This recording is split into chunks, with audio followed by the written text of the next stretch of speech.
최준영 박사의 지구본 연구소 시즌2 12번째 시간이 시작됐습니다. 안녕하세요, 정프로고요. 네, 이프로입니다. 김프로입니다. 네, 최준영 박사님과 함께하는 지구본 연구소, 저희를 오늘도 이 세계 어딘가로 데리고 떠나주실 법무법인 율촌의 최준영 박사님 나오셨습니다. 반갑습니다. 네, 안녕하세요. 네, 우리 최준영 박사님, 요즘 이제 중동을 저희가 계속 오가고 있지 않았습니까? 네. 그래서 특히 지난 시간에 많은 분들이 이스라엘 이런 나라인 줄 몰랐다. 예, 배신감 느낀다는 분들이. 그렇죠. 민방위 훈련장이나 예비군 훈련장에서 듣던 이야기하고는 좀 달랐을 겁니다. 너무 아름답게 포장돼 있어요. 네, 그리고 그 정말 공감 가는 저거였더만, 여행지에서 이스라엘하고 뭐 룸메이트가 되거나 뭐 같은 버스 타고 네네. 헬이다. 그런 경험담이 그렇게 많은가? 그런 경험담들이 많으시죠. 네? 보면. 네, 이스라엘 사람이랑 같이 있었다가 너무 깜짝 놀랐다고. 정 떨어진다. 나는 그리스라고 생각했는데. 그리스 사람이요? 거기도 그리스도 시끄럽긴 한데. 네? 기숙사에서 그리스 룸메이트 되면은 페일이라니까. 그 학기는 왜요? 술, 여자, 감옥, 그리고 엄청 우리랑 잘 맞잖아요. 터키 애들이 제일 싫어한다는 거 아니야. 그리스? 그리스. 터키는 진짜 진짜로. 터키? 뭐 터키는 만만치 않아요. 터키도 말 많은데. 만만치 않아요. 내가 아는 터키 친구들은 묵직하던데. 근데 그거는 개인의 특성은 그런가? 자, 그래서 지난 시간까지 저희가 이스라엘을 쭉 한번, 특히 이스라엘 전쟁 아주 흥미롭게 좀 들어봤고요. 자, 오늘은 그러면 또 어디로 한번 떠나보게? 예, 그 동안에 이제 너무 사막 뜨거운 데만 이제 있다 보니까 뜨겁긴 뜨거워도 좀 바다로 한번 나가 보시고 싶지 않으세요? 좋습니다. 예, 그래서 생각을 해보면 이제 이스라엘도 그렇고 그 바다에 접해 있는 나라인데 바다 이야기는 별로 안 드렸던 것 같아요. 네네. 그래서 뭐 유럽 가운데 있는 바다. 유럽 가운데 지중해. 네. 사실 지중해라는 이름 자체가 좀 이상하지. 이상하잖아요. 보면. 네, 형용 모순이지. 땅 가운데 바다. 땅 가운데 바다죠. 땅 가운데 있는 물이면 물이지, 그게 호수지. 그래서 오늘은 일단은 이제 중동에서 조금 옆으로 빠져나와가지고 중동 언저리긴 하지만 그래도 일단 좀 분위기를 바꿔서 해안으로 좀 나와가지고 바다 이야기를 좀 하고 난 다음에 좀 다른 곳으로 한번 가보고 싶습니다. 지중해 얘기가 그럼 시작됩니까? 예, 지중해 이야기를 좀 한번 해야 될 것 같아요. 바다 이야기. 예, 왜냐면 이제 중동이라는 바다 이야기.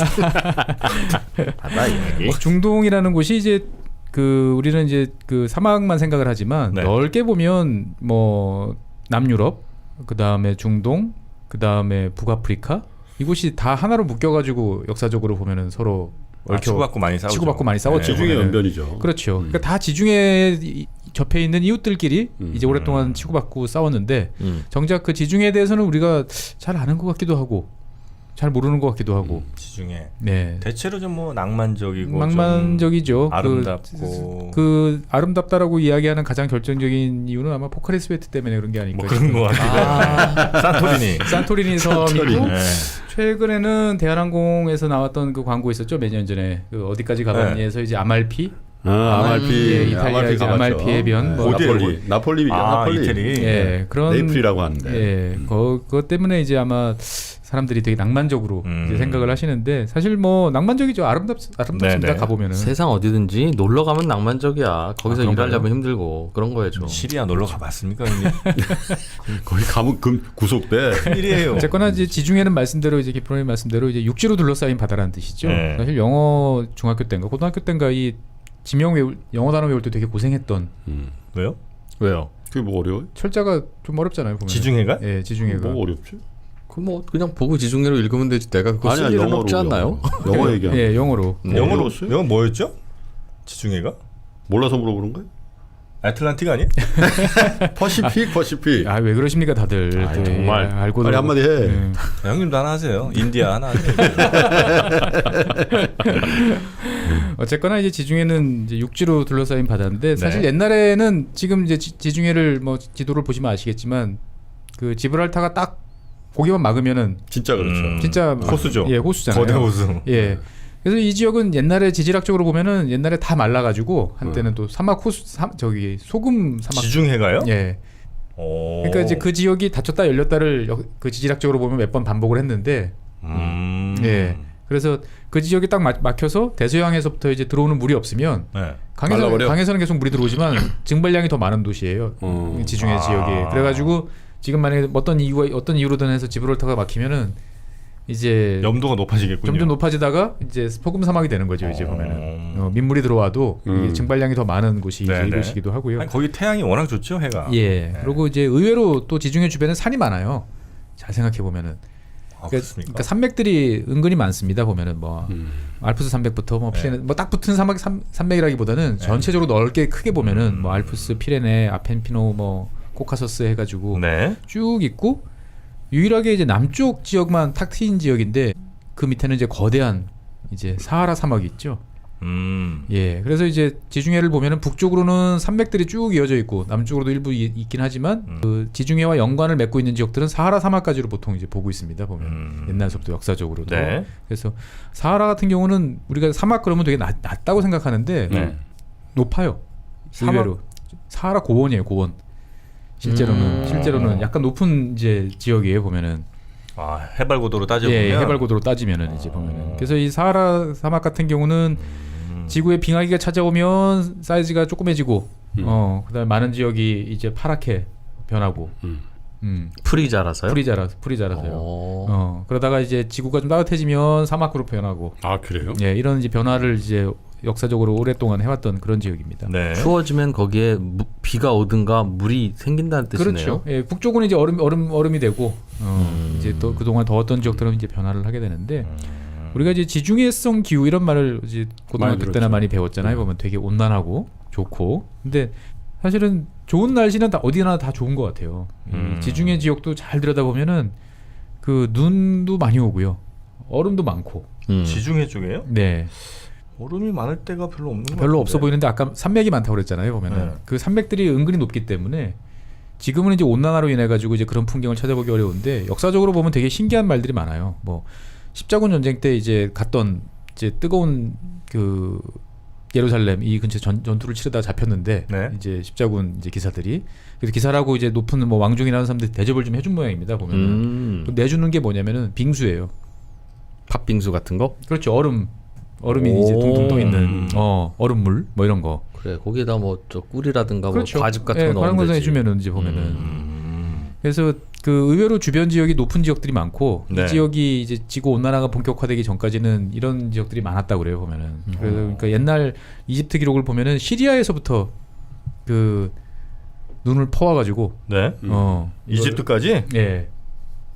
야, 그거 중간에 어떻게 안 녹고 또 그렇게 했을까요? 원래 꽉꽉 쟁여놓으면은 잘 안 녹습니다. 보면은 얼음이나 우리나라 뭐 저기 석빙고 뭐 이런 것들 보면은 서빙고동 사시잖아요. 우리 내가 그 동네 사는 사람으로서 알려줄까? 노란 고무줄 통이 있어 이렇게. 고무줄통? 아, 노란 이제 풍선 같은 건데 두꺼우면 고무지. 거기에다가 이제 소금을 넣어. 소금 넣어가지고 찍찍 감아가지고 아이스가 하면은 옛날에 그 아이스 케이크통 다 그렇게 한 거 아니야? 그렇죠. 소금 아니야? 소금을 이제 나 소금으로 기억하는데. 알려줘. 소금으로 어떻게 한다고요? 원래 소금은 이제 더 온도가 낮아야 오니까 예. 더 꽝꽝 얼고 소금물을 얼리면 더 힘들게 얼리죠. 그렇겠죠. 아, 옛날에 왜 하드통 있었잖아요. 기억 안 나? 이렇게 뚜껑 열면 하드 이렇게 하나씩. 예. 마치 그 껍데기가 딱 찢어지는 것도 아니고 그냥 덮개만 있는 거. 경수로라고 그러나? 하여튼 뭐 그거랑 약간 비슷하게 생긴 원전. 그게 주변에 얼린 소금물이 있는 거예요. 자, 그래서 진짜 제가 지금 지형도를 같이 지금 보고 있는데 지금. 근데 우리 저 청취자 여러분들 오해하지 마십시오. 저희가 최 박사님 모셔놓고 딴짓거리 한다고 이게 보는 게 아니라 정프로도 지금 지도를 봐요.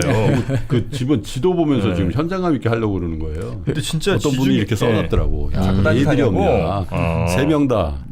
그 지도를 보셔야 되니까 어쩔 수 없어요. 이 진짜 산이 많아요. 예, 은근히 주변에 산이야. 산이 많고요. 그러다 보니까 이제 지중해 주변에 강한 제국이 사실 로마 제국이 있긴 했지만 나타나기 좀 힘들었던 이유 중에 하나가 이제 척박한 지역들이 많아요. 대신 아름답죠.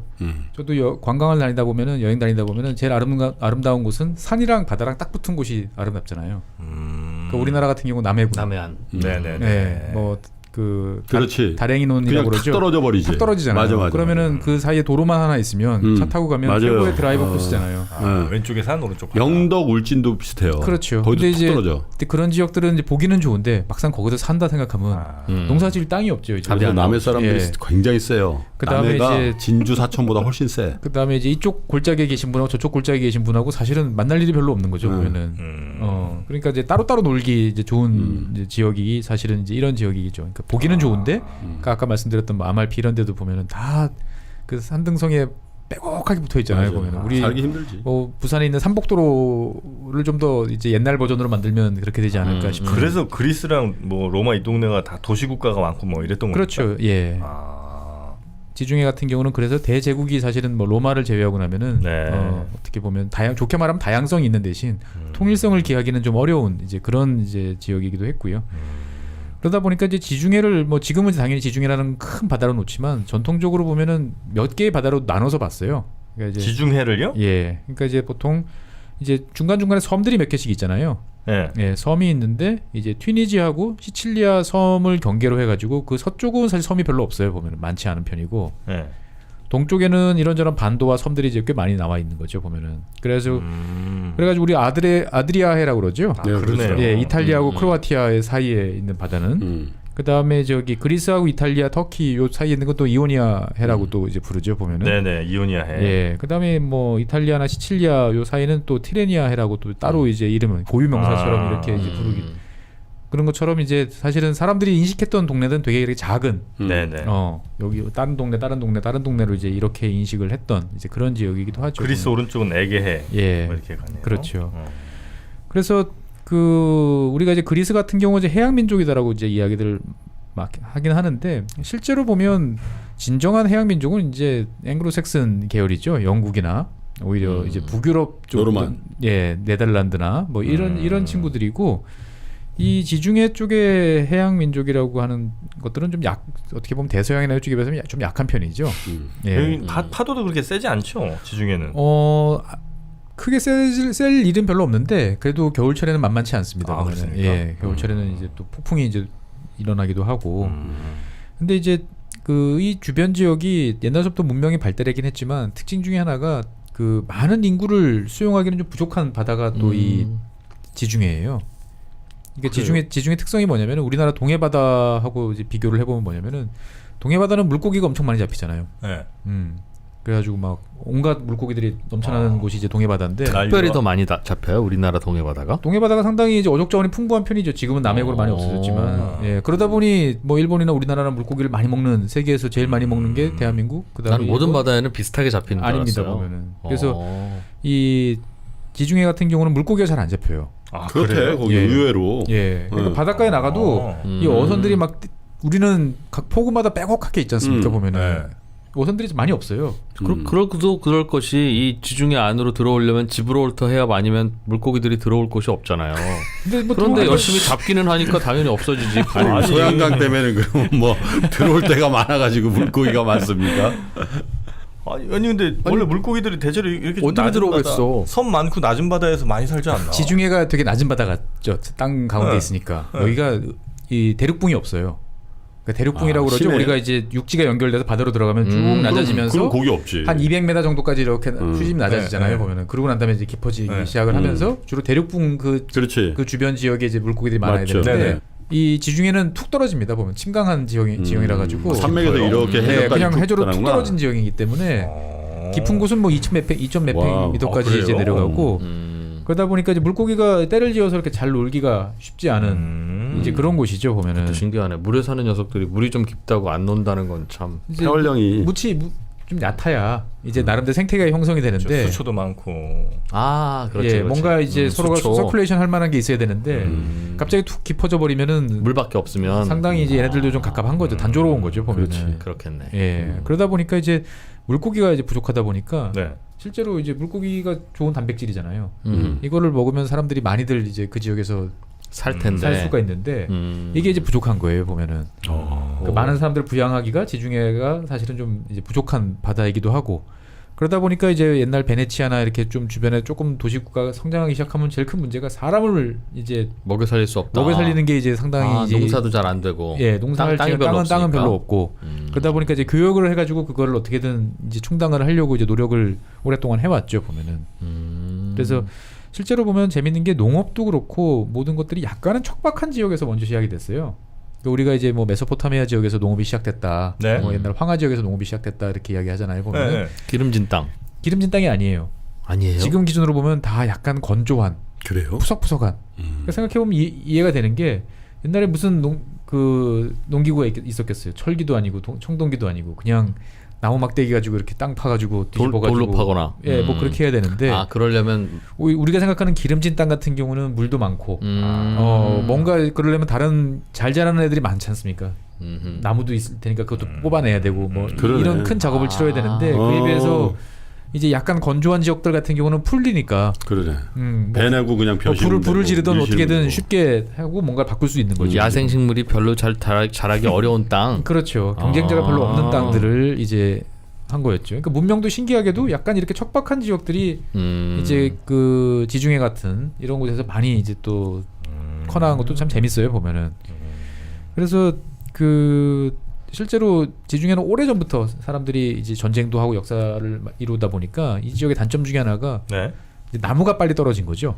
목재가. 배 만들고 배를 만들 배 목재가. 만들고. 예. 그러네. 예. 그러다 보니까 이제 대항해 시대라고 한 대서양 중심의 어떤 문화가 이제 발달되기 시작했을 때 초창기에 좀 그 대서양 쪽하고 지중해 쪽하고 경쟁을 좀 해보려고 했는데 이게 게임이 안 되는 게 대서양 쪽은 이제 북유럽을 통해 가지고 뭐 큰 떡갈나무나 이런 것들을 퍽퍽 수입해 가지고 배를 만들 수가 있는 데 비해서 지중해 지역은 이미 수천 년 나무를 잘라왔기 때문에 쓸만한 나무들을 구하는 게 이제 만만치 않은 일인 거죠. 이제 보면은.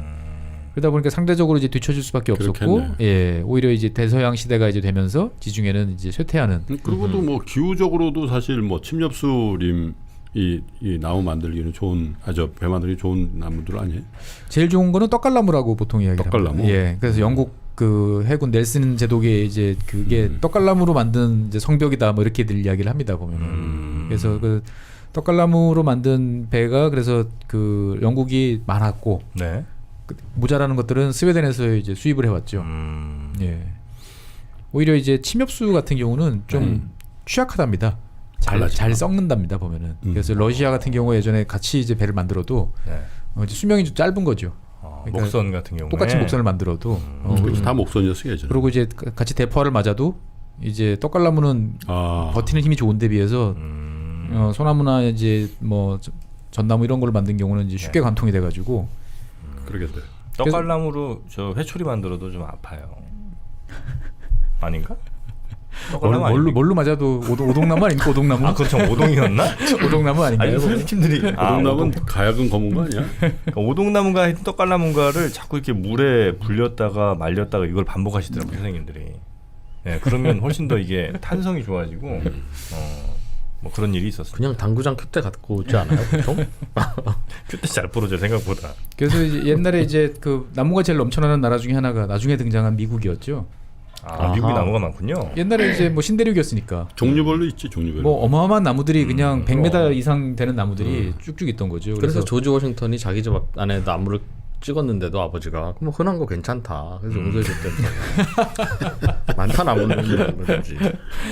그래서 옛날에 뭐 그 미국 독립 초창기에 네. 이제 그 영국하고 여전히 티격태격을 몇 번 했는데 영국군이 쏜 포탄을 그때는 그냥 쇠뭉치였으니까 네. 쇠뭉치 포탄을 튕겨내요. 나무가 미국 배는 예, 미국 배들이. 야, 예. 쇠뭉치의 채통이 아주 말이 아니었겠군요. 그렇죠. 근데 이제 더 두껍고 이제 더 단단한 이거 뭐 영국이나 이런 나라들은 이미 오래 전부터 배웠기 때문에 뭐 수명 100년 이런 나무들이 별로 없었던 거죠 보면은. 근데 뭐 미국은 가면은 뭐 200년, 300년짜리가 기본이었으니까 훨씬 두껍고 단단하게 만들 수 있었던 거죠. 어쨌거나 지중해는 오랫동안 이제 인류의 역사의 무대이기도 했고요. 그래서 아까도 말씀드렸지만 사하라 사막까지 이제 지중해 이제 권역으로 보시는 게 맞고요. 그래서 이제 봄부터 가을까지는 이 지역은 이제 사하라 사막의 영향을 많이 받습니다.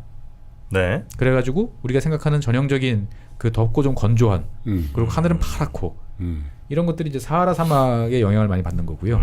그다음에 우리나라 분들은 이제 겨울철에 이 지역 가실 분들은 별로 많이 없죠. 이제 뭐 비수기니까. 네. 근데 겨울에 가보면 정말 으실으실 춥다고 그래야 되나요? 맞아요. 보면은 예, 습도가 높은데 이게 이제 대서양의 영향을 많이 받습니다. 날씨가 별로 안 좋아요. 또 비도 많이 오고. 예. 그래서 그리스인가 제가 예전에 갔을 때 4월 말까지인가 하여튼 추워?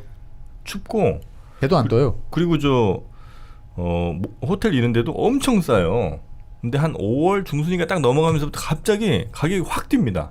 그러니까 그 한 달 안쪽 사이에 어마어마한 그 기후 변화가 좀 있는 날씨가. 거예요. 날씨가 네. 예, 급변해요. 그래서 예전에 저도 문화부에서 근무할 때 이제 산토리니 네. 한번 이제 섬 관련해서 가려고 했는데 3월 말 호텔 쌀 걸요 아마?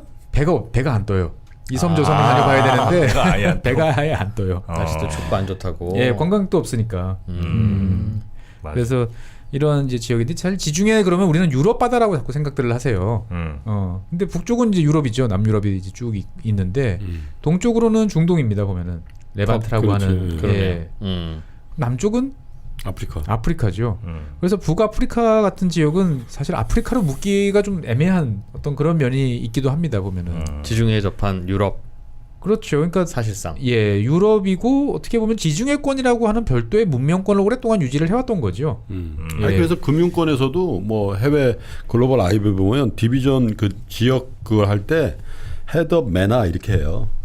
미들 이스트 노트 아프리카 이렇게 하지 헤드 업 아프리카 헤드 업 미들 이스트 이렇게 안 해요. 보통 아프리카라고 그러면 메나라고 해요, 메나. 저 밑에 이제 사하라 사막 그렇죠. 이남 쪽부터 네. 이제 아프리카라고 이제 별도로 분류하는 이제 그런 게 이제 아마 이런 이제 역사적인 배경이 있는 것 같습니다. 그래서 헤드쿼터가 대부분 그런 거는 이제 저기 그렇죠. 그래서 두바이에 있죠, 두바이. 지중해는 뭐 오랫동안 이제 역사도 이제 많고 우여곡절도 많은 어떻게 보면 인류가 성장해 온 거를 제일 오랫동안 지켜본 바다가 아마 지중해가 아닐까 그렇겠네요. 예 싶은 생각이 좀 들고요. 그래서 이제 오늘 이 시간에는 이제 지중해 동쪽에서 그동안 쭉 놀았는데 이번 지중해 남쪽으로 좀 한번 가보려고 합니다. 지중해 남쪽, 예.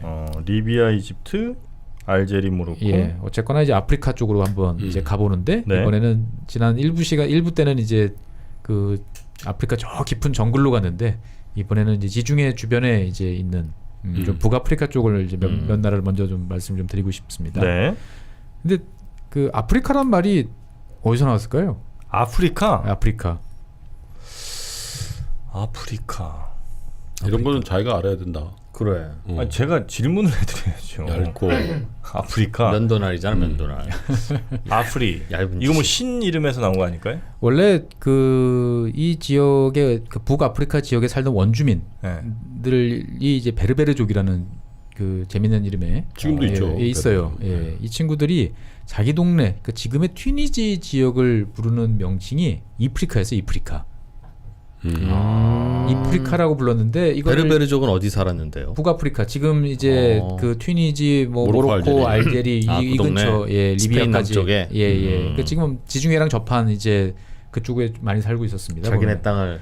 예 특히 이제 튀니지 지역 주변 지역을 이제 이프리카라고 불렀는데 그게 아프리카 말로는 이게 이제 모른다는 라틴어 뜻이었어요? 로마가 이제 와서 들으니까 이프리카 아프리카 아마 로마 사람들한테는 이가 아니고 이제 아로 들렸는지 그래서 이제 그 아프리카로 됐죠 이제 보면은. 그럼 그래서- 튀니지 쪽을 얘기하는 거예요? 원래 이제 이 아프리카라는 우리가 부르는 이 이름의 시작은 이제 지금 튀니지 쪽을 가리키는 이제 그런 단어입니다 보면. 여기가 어디야? 그럼 그랬구나. 그렇죠.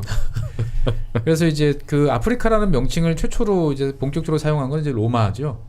로마가 이제 나중에 말씀드리겠지만 포에니 전쟁 때 이제 이 지역을 이제 결국은 정말 혈전을 치러가지고 점령을 해놓고서 이제 본격적으로 다스리기 시작하면서 이 지역을 이제 과거의 카르타고가 아니고 이제 아프리카다. 별도의 어떤 명칭으로 부르기 시작을 했던 거죠 보면은. 근데 진짜 이탈리아랑 튀니지는 가깝네요. 가까워. 가깝습니다. 지금도 그래서 되게 큰데. 이탈리아가 아프리카 쪽에서 넘어오는 난민들을 방어하는 이제 최전선이죠. 이탈리아와 그리스. 근데 특히 이제 이탈리아 쪽이 남보고 예 몇몇 섬들은 지금 뭐 이제 헬게이트인 상황인데. 예.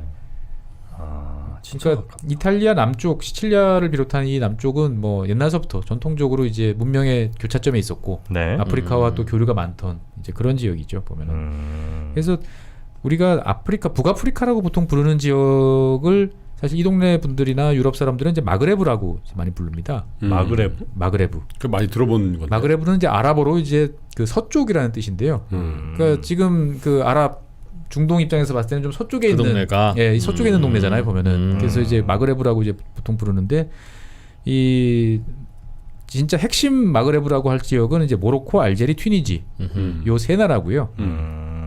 조금 넓게 보면은 이제 리비아나 뭐 더 서쪽으로 이제 모리타니, 서사하라 뭐 네. 이렇게까지도 이제 마그레브라고 이제 보통 불러요.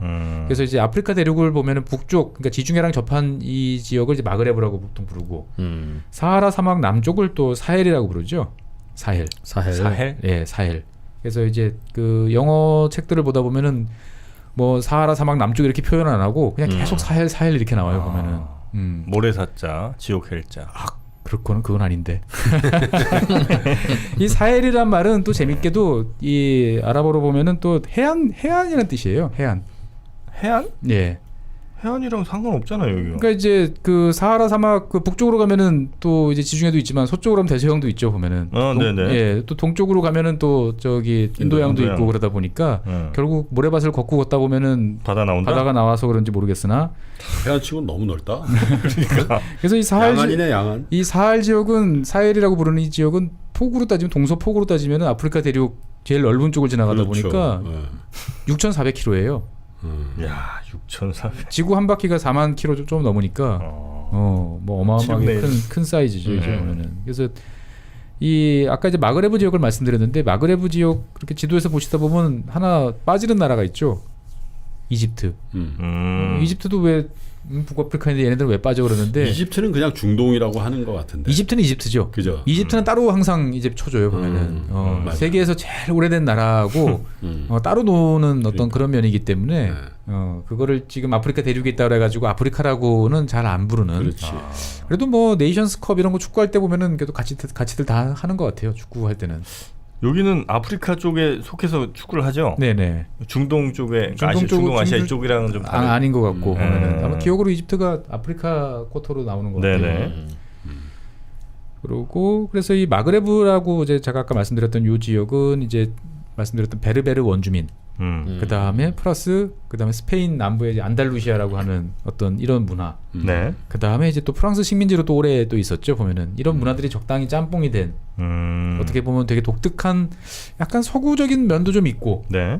아랍스러운 면도 좀 있는데 우리가 생각하는 사우디아라비아의 어떤 아랍하고는 좀 다른. 전혀 아니죠. 예, 그런 느낌의 진짜 많이 섞여 있구나. 예, 그래서 상당히 매력적이다. 여행을 좋아하시는 분들은 참 가보고 싶은 마그레브 지역을 이제 가봤네. 그렇게들 말씀들을 하세요. 자그레브는 뭐였죠? 왜 마그레브가 자그레브는 저 동계 올림픽 했던데 아니야? 자그레브는 크로아티아 수도가 그건가? 그러니까. 그 동네구나. 왜 익숙하지 싶었는데.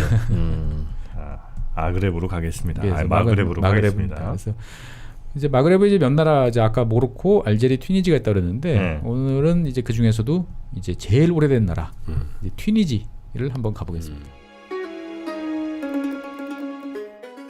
최준영 박사의 지구본 연구소 시즌 2 26번째 시간이 시작됐습니다. 반갑습니다. 정프로고요. 네, 이프로입니다. 김프로입니다. 네. 저희 지구본 연구소 저희 연구소장님 우리 법무법인 율촌의 최준영 박사님 반갑습니다. 네, 안녕하세요. 네. 어서 오십시오. 자, 저희가 우리 최준영 박사님과 함께 세계 곳곳을 주유하고 있습니다.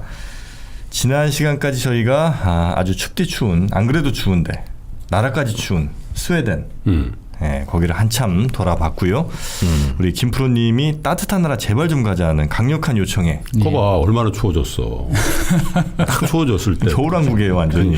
그래서 원래 겨울왕국 진짜 겨울왕국인 노르웨이로 다시 한번 가볼까 하다가 아유, 너무 추워요. 잠시 좀 내려왔습니다. 따뜻하게 좀 오늘 가죠. 그래서 따뜻한 나라 뭐 하면은 밑으로 많이 내려와야 되는데 네. 너무 내려가면 다시 또 아프리카니까 거기까지 가기 전에 바다도 좀 있고 따뜻하기도 하고. 근데 왜 추운 나라 중에는 특히 못 사는 나라는 별로 없을까요? 그게 19세기 때 유럽 우월주의자들이 이제 그 갖고 있던 논리 중에 하나였죠. 사람이 추우면 부지런하고 부지런해진다. 추움을 견디기 위해서 미리미리 준비를 해야 되고. 안 그러면 죽으니까 절실함이구나요. 그렇죠. 근데 그에 비해서 더운 지역들은 게으르다. 언제라도 살 수 있기 때문에 예, 식량을 미리 준비할 필요도 없고 먹고 사는데 큰 문제가 없으니까. 그래, 사람이 그래 다. 그래서 이제 그런 논리들이 이제 있었는데, 있었는데 이광효 수상이 싱가포르의 이광효 수상이 이제 그 논리를 깼죠. 더운 나라도 안 게으르다. 에어컨만 줘봐라. 다 부지런히 할 수 있다.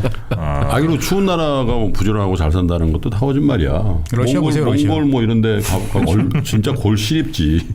뭐 부지런해요? 일부 유럽에만 한정된 얘기로. 몽골은 지금 가면은 영하 한 20도 정도 되죠. 20도, 30도. 20도 예. 모르겠어요. 저는 완전히 추울 때는 못 가보고 제가 예전에 2월, 3월달에 갔더니 영하 20도 정도 되더라고요. 냄새를 견딜 수가 없다는데. 예. 예? 거기가 저걸 태잖아. 갈탄인가? 갈탄을 떼고 온갖 폐기물 타는데 요즘엔 그래도 많이 좋아졌답니다. 단속도 하고 뭐 다른 연료도 주고 그래가지고. 자, 그래서 따뜻한 나라 바다도 있고 예. 아프리카까지는 안 내려간 일단은 지중해. 다시. 지중해. 예. 자, 지중해. 예. 그래서 오늘은 지중해에 있는 섬나라 이야기를 좀 해보려고 합니다. 네. 지중해는 뭐 섬이 많죠. 네. 가장 큰 섬이 어딜까요? 지중해에서 예. 이태리 옆에 그거 아니에요? 그거. 마피아의 고향? 예, 마피아의 고향. 시칠리. 그렇죠. 시칠리아. 네. 시칠리아, 뭐 시실리 여러 가지로 읽는데 자관 시칠리아가 제일 커요. 시칠리아가 제일 커서 시칠리아는 인구만 해도 한 500만 명 됩니다. 네. 예. 그리고 그 다음이 크레타? 아니다. 크레타도 순위권 안에 있습니다. 보면. 네. 사르데니아라고 그래서 네. 예, 좀 서쪽으로 이탈리아에서 서쪽으로 보면은 예, 사르데니아 섬이 있고. 근데 저 섬은 우리가 굉장히 큰 섬인데도 우리가 별로 이렇게 뭐 가봤냐 뭐 이런 얘기를 한 적이 없는 것 같은데. 그 코르시카랑 사르데니아가 일부러 거길 찾아가기가 좀 애매하죠. 보면 위치가. 뭐 시칠리아 같은 경우는 그 이탈리아를 연결돼 방문해서 있으니까 쭉 거의. 내려와서 남쪽으로 내려가겠다 하면 뭐 나폴리 정도까지 오면 이왕 여기까지 온 김에라고 해서 내려가 볼 만한 어떤 그런 지역인데 비해서 사르데니아 아니면 이제 코르시카 같은 경우는 굳이 내가 뭐 나폴레옹의 생가를 내가 한번 방문해 보겠다. 뭐 이런 목적으로 이제 코르시카를 가든지 아니면은 뭐 사르데니아에 가서 내가 굳이 이탈리아의 어떤 여러 모든 곳을 다 보겠다. 이런 거 아니면 사실 굳이 갈 일이 크지 않은 것 같아요. 크기는 꽤 큰데. 네. 그래서 여기는 뭐 그 이탈리아 소유예요? 그렇죠. 시칠리아랑 사르데니아는 이탈리아고요. 네. 그 다음에 세 번째로 큰 섬이 이제 키프로스. 키프로스? 예, 지중해 동쪽에 보시면 네. 이제 있는 키프로스 섬이 있고, 그다음에 네 번째가 이제 나폴레옹이 태어났던 코르시카. 코르시카는 어디입니까? 코르시카는 이제 사르데니아 남쪽에 있죠. 보면은 그 밑에 북쪽에 있죠. 보면은 북쪽에. 예, 붙어 있죠. 보면 이건가? 코혹스라고 써 있네. 예. 근데 저기 프랑스 땅이에요? 예, 프랑스 땅입니다. 저건 또 왜 프랑스? 저 프랑스 남부하고 좀 붙었구나. 애매하네. 대마도 같은 땅이. 그래서 나폴레옹이 이제 초반에 승승장구를 할 수 있었던 요인 중에 하나가 이 지역이 이제 원래 뭐 지리적으로 이탈리아 영향권에 있다 보니까 이탈리아도 이해할 수 있고 그 나폴레옹이 그다음에 이 지역의 역사나 문화 이런 걸 잘 알기 때문에 그걸 적절히 파고들었던 면도 있습니다. 보면은. 그리고 이제 그 다음으로 코르시카 다음으로 큰 섬이 이제 그리스에 있는 크레타.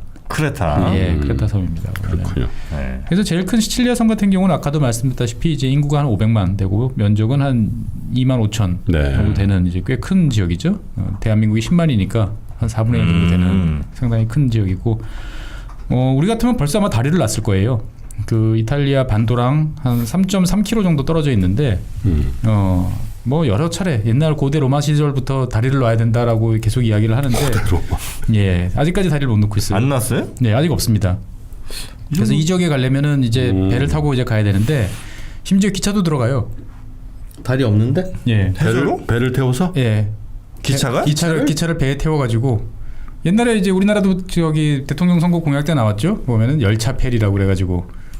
한 칸? 몇 칸을 이제 태워가지고 그럴 수도 있긴 있겠다. 예, 못할 건 없겠네. 실어가지고 내려놓으면은 다시 가면 되니까 사실 뭐 못할 건 없는데 효율이 떨어지죠. 철도를. 그렇죠. 효율이 떨어지겠죠. 보면은 그래서 뭐 시칠리아 그러면은 이제 마피아의 고향 뭐 이렇게 기억하시는 분도 계시고 또 그 다음에 이제 옛날 폼페이 이제 몰락을 가져왔던 이제 에트나 이제 화산. 예, 또 이제 이곳에 있고. 열차 페리가 이렇게 생겼습니다. 오늘은 이제 막 화면으로. 네, 화면으로 좀 한번 보여주는. 예. 큰 배에다가. 열차도 몇 줄로 가네요. 한 대만 가는 게 아니라. 저 열차야? 컨테이너 아니고? 그러니까 컨테이너를 실은 열차. 예. 대단하네요. 예. 다리를 놓지 저를 봐야 터널을 뚫든가. 이게 이제 돈 문제가 좀 있어요.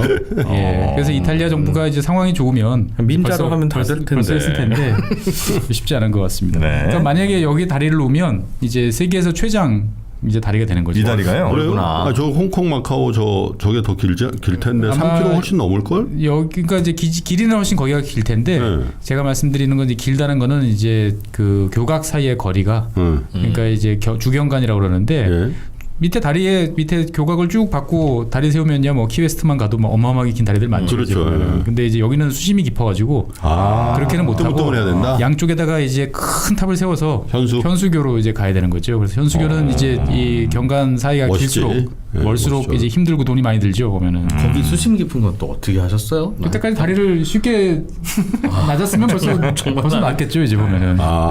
수심이 깊어서 그냥 예. 교각교를 못 교각을 넣는다. 예, 그렇게 만만했으면은 로마 친구들이 벌써 했죠. 예. 이제 우리 최 박사님께 어떻게 아셨어요냐는 물어보지 질문은 이제 마. 안 하기로 할게요. 하죠 이제 우리가. 네. 아니 우리도 안 하기로 했는데 자꾸 궁금해서.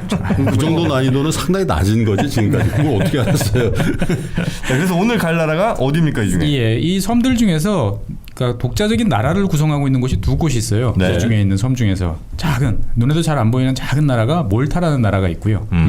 그 다음에 이제 키프로스가 있습니다. 키프로스. 예. 그래서 오늘 주로 말씀드릴 곳은 이제 키프로스고요. 네. 왜 오늘 키프로스를 말씀드리려고 하는 거는 키프로스가 이제 우리나라 많은 분들이 대한민국과 북한이 세계에서 유일한 분단국이다 남아 있는 이렇게 생각하는데 사실은 유의하죠. 키프로스도 분단국이에요? 키프로스도 이제 북남으로 이제 분단돼 있어요 보면은. 그렇기 때문에 이제 이것도 이제 분단 국가의 일종이죠 이제 보면. 어쩌다 분단됐어요? 자기들끼리 싸우다가 이제 예. 그래서 그 이야기를 넘어오지 마. 예. 역사 키프로스에 또 최준영 박사님 같은 분이 있어. 그럼 우리가 북한이 남한이 뭐 어쩌다 분단됐어요? 그럼 자기들끼리 싸우다 이렇게 된 거야. 우리만 키프로스만 세계 분단 국가인 줄 알았더니 그렇지. 한국이란 나라도 있었네요. 뭐 이러면서. 걔들은 어쩌다 그렇게 됐대요? 싸우다가 싸울 뻔했죠 사실. 좀 싸우기도 했고. 예. 대충 그래서 지도 보니까 뭐 터키 밑에 레바논 옆에 뭐 이렇게 이제 붙어 있는 나라네요. 그래서 그죠? 키프로스를 가기 전에 잠깐 몰타 이야기를 해드리면 네. 몰타는 정말 작아요. 한 316km니까 네. 서울이 한 600 정도 되니까 서울 반만한 사이즈고. 몰타는 어디 있어요? 찾아보시면 그 나오죠 이제 보면은. 좀 찾아라. 키프로스 왼쪽 아닐까? 자, 찾았습니다. 네. 몰타는 아주 작아요. 정말 줄이다 보면은 네. 이게 어딨나 싶을 정도로 이제 어디쯤 작은. 있는지를 주로 좀 알려. 튀니지 옆에네요. 네. 그래서 시칠리 밑에. 시칠리아에서 밑에. 아프리카로 넘어가는 그 사이에 있어요. 그러다 보니까 옛날 2차 세계대전 때 이제 저곳을 다 사이에 놓고 이제 독일하고 영국이 치열하게 싸웠죠. 몰타가 옛날에 무슨 협상하고 뭐 이런 저 회의 뭐 이런 거 했던 예, 게 맞습니다. 아닙니까? 몰타 협상? 얄타. 아니요, 거기서- 얄타도 있고 네. 몰타도 있어요. 했겠지 무슨 협상이라도 했겠지. 여기서 뭐 한 거 예, 있다니까. 있습니다. 그 예. 레이건인가 부시 대통령하고 고르바초프랑 했었나요? 그때 이제 냉전 종식에 냉전 관한 종식. 예, 그때 이제 최종적으로 했을 때 이 몰타에서 했던 걸로 기억이 되는데 네. 어쨌거나 이 뭐 키프로스나 몰타 이런 지역들은 태평양 저기 지중해에 떠 있는 섬인데 네. 옛날서부터 이제 거쳐가는 많은 나라 사람들이 거쳐가는 곳이다 보니까 치열하게 싸우기도 했고요. 그다음에 이제 최근 들어서는 이곳을 많이 또 사람들이 찾는 이유 중에 하나는 국적 획득 때문에 찾습니다. 몰타랑 키프로스의 공통점 중에 하나는 국적을 돈으로 살 수 있어요. 우리가 그런 말 많이 하죠. 뭐 돈이 있으면 뭐도 바꾸는데 뭐 학적은 못 받고 뭐 이런 말씀도 옛날에 종종 하셨는데 요즘에 돈이 있으면 국적은 어렵지 않게 살 수 있어요. 얼마냐가 문제군요. 그렇죠. 그래서 키프로스 같은 경우는 몰타 같은 경우는 몰타나 키프로스는 이제 EU 회원국이잖아요. 네. EU 회원국이다 보니까 여기 국적을 사면 EU 마음대로 이제 왔다 갔다 할 수 있고. 그래요? 예. 거기 여권 나온다는 거죠? 그렇죠. 시민권이니까. 오, 얼마예요? 좀 비싸요. 얼마예요? 우리도 일단은 좀 있어요. 200만 유로. 그러니까 한 26억 원 정도를 이제 부동산 투자를 하셔야 되고요. 부동산이니까. 더블했으면 한 10배 났어도. 그냥 돈으로 내는 건 아니고 거기 부동산은 한 200만 유로 정도 사면 된다. 사고 그다음에 15만 유로를 이제 펀드로 이제 이건 완전히 이제 기부하는 도네이션 해야 되는 거고요. 15만. 예. 그러면 합하면 이제 한 215만 유로 정도 되는데 네. 이 중에서 이제 부동산 같은 경우는 이제 한 200만 유로라고 그랬는데 네. 일부를 팔 수 있어요. 한 5년 정도 시간이 지나면. 그래서 50만 유로 정도만 이제 남겨놓으면 예, 되긴 합니다. 보면은. 그래서 키프로스 같은 동네는 이걸로 통해 가지고 한 5조 원 이상을 2013년 이후로 벌어들이고 있어요. 국적 판매. 이거 가면 좋아요? 그래도 한 6, 7억 드는 건데 우리 왜 가지? 거기 가면 뭐가 좋아? 대한민국 사람들한테는 이 어드밴티지가 별로 없죠. 내가 뭐 세금 안 내려고 하는 경우 이런 경우 빼고 나면 글쎄 내가 세금 굳이 안 낼 경우 뭐 돈 갖고 나가려면 다 그렇죠. 대한민국은 쉽지 않은데 우리나라는 이제 어느 나라를 나가도 세계에서 거의 탑이죠. 보면은 여권으로 갈 수 있는 무비자로 갈 수 있는 나라도 많고. 근데 그렇지 못한 나라들이 되게 많습니다. 대표적인 나라가 이제 중국도 그렇고 이제 러시아도 그렇고 이런 나라 분들한테는 돈이 좀 있으신 분들한테는 이 국적이 매우 매력적이에요. 자식들한테 하나씩 해주고 싶은 이제 그런 국적이라는 그러면 거죠. 우리 것도 좀 팔죠? 우리도 팔면 대한민국 만약에 이 국적을 돈 받고 팔겠다라고 하면 제가 봤을 때는 상당히 비싸게 팔 수 있어요. 그죠. 그 여권 뭐 초록색 여권 어디든지 패스. 거기다 건강보험 또 얼마 좋아. 그러니까요. 그래서 뭐 할 수도 있겠지만 우리나라 국민들이 이제 원치 않으시니까 뭐 굳이 그렇게까지 해야 되느냐라는 이제 여론이 있으니까 못하는 거지만 많은 나라들이 뭐 투자 이민 뭐 아니면은 이제 투자 형태로 해가지고 이런 시민권들을 많이 사고 팔기도 하고요. 특히 이제 뭐 카리브해나 주로 섬 나라들이 이제 이런 걸 많이 합니다. 물론 이제 뭐 포르투갈이나 이제 이런 것도 하지만. 우리 지방 도시 뭐 인구 줄어드는 곳 어정쩡한 곳 몇 개 지정해서 거기서만 살아라. 거기서만 살아라. 우리도 그 영주권 개념으로 해가지고 다 5개 지역인가 있어요. 있습니다 보면은. 네. 그래서 제주도도 있고요. 그 다음에 이제 뭐 말씀하신 대로 강원도. 왜냐하면 이제 예전에 올림픽 치른다고 많이 투자해놨는데 그 콘도도 안 팔리고. 그 콘도를 국적이랑 세트로 된 메뉴로 팔았어요? 팔면은 이제 그 국적까지는 아니고 영주권이 나오죠 이제 보면은. 그래서 몇 군데 이제 낙후 지역들이 있습니다 보면은 그런 지역에 일정 수준 이상의 투자를 하면 지금도 이제 영주권을 우리나라도 부여를 해줘요. 그럼 우리나라 여권 가질 수 있는 거예요? 영주권이니까 우리나라 와서 이제 거주하고 그다음에 직업을 가질 수 있는 자유까지는 있는데 시민은 아닌 우리나라 대한민국 국민은 아니기 때문에 이제 시민권 취득할 수 있는 기간이 그렇죠. 이제 좀 지나면은 유리할 수도 있는 거죠 보면. 네네. 그래서 어쨌거나 오늘은 이제 이 중에서 키프로스. 키프로스. 예, 키프로스 가볼 텐데 키프로스는 이제 키프로스 섬하고 비슷하게 생긴 나라를 예전에 지구본 연구소 1부 때 한번 저쪽 카리브해에서 한번 말씀드렸죠. 아이티. 맞아요. 예, 도미니카. 도미니카 공화국과 아이티가 왼쪽 오른쪽으로 있는. 동서로 나눠져 있는데 이 키프로스는 이제 남북으로 이제 나눠져 있습니다. 보면은 그래서 전체 면적을 따져 보면은 한 10,000 제곱킬로미터 좀 넘어요. 한 12,000 정도 될 텐데 13,000 좀 안 되는데 남키프로스가 한 9,200 정도 되고요. 그다음에 북키프로스가 한 3,300 정도 됩니다. 보면은 그러니까 북쪽이 좀 사이즈가 작고 작은 편이죠. 보면은 그래서 일단은 이게 도대체 왜 갈라졌고 도대체 왜 이런 상황이 됐는지에 대해서 이제 말씀드리려면 역사를 좀 먼저 설명을 해야 됩니다. 그래서 보통 이 시간에 주로 역사는 이제 다음 시간에 이야기를 해드리는데 오늘은 역사부터 먼저 좀 말씀을 드릴게요. 네. 이 키프로스 위치를 이제 지도상에서 찾아보시면은 뭐 딱 보면 교차로 가운데 있는 나라예요. 이제 그리스 영향도 많이 받을 수밖에 없고, 네. 터키 영향도 많이 받을 수밖에 없고, 예. 어떻게 보면은 이제 그 동로마 제국 예전에 터키 지금 이스탄불을 이제 수도로 하고 있는 동로마 제국 영향권도 당연히 있었을 것 같고, 네. 그러다 보니까 이 지역은 처음에는 그리스 문명의 영향권을 이제 영향으로 이제 태어났다가 이후에 이제 뭐 아시리아, 페르시아, 뭐 이집트 이런 모든 문명들이 다 한 번씩 내 땅으로 이제 만들었던 영향권으로 만들었던 어떤 그런 지역이고요. 역사적으로 보면은 이제 혼수품으로 팔려나가기도 한번 했었어요. 혼수? 예, 혼수. 결혼 선물로. 야, 혼수치고는 예, 나간다. 그 로마의 이제 안토니우스가 이제 클레오파트라한테 결혼할 때 선물로 준 땅이 이제 이 키프로스 섬이에요. 결혼할 때 선물로요? 예. 그때부터 부동산들은 되게 좋아했던 거야. 그러니까 이제 뭐 그 정도 볼륨이 있어야 이제 아마 대회까지 했는지 모르겠지만 어쨌거나 이제 그렇게 지내가다가 이제 동로마 제국 땅이 됐죠. 이제 보면은 그래서 오랫동안 이제 동로마 영향력을 받다가 7세기에 네. 이제 그 이슬람이 생기면서부터 이 지역에 이제 이슬람 이제 영향이 이제 커지기 시작을 합니다. 보면은 근데 이제 이슬람은 주로 아무래도 이제 그 아라비아 반도라든지 중동 육지를 하다 보니까 바다 쪽은 좀 진출이 좀 늦었던 것 같아요. 그렇죠. 예. 그래서 재밌게도 688년에 동로마 제국하고 당시에 이제 이슬람 쪽하고 이제 타협을 봐요. 저 섬은 꽤 중요한 섬 같긴 한데 저거 가지고 우리가 싸우자니 견적이 안 나온다. 그냥 같이 다스리자.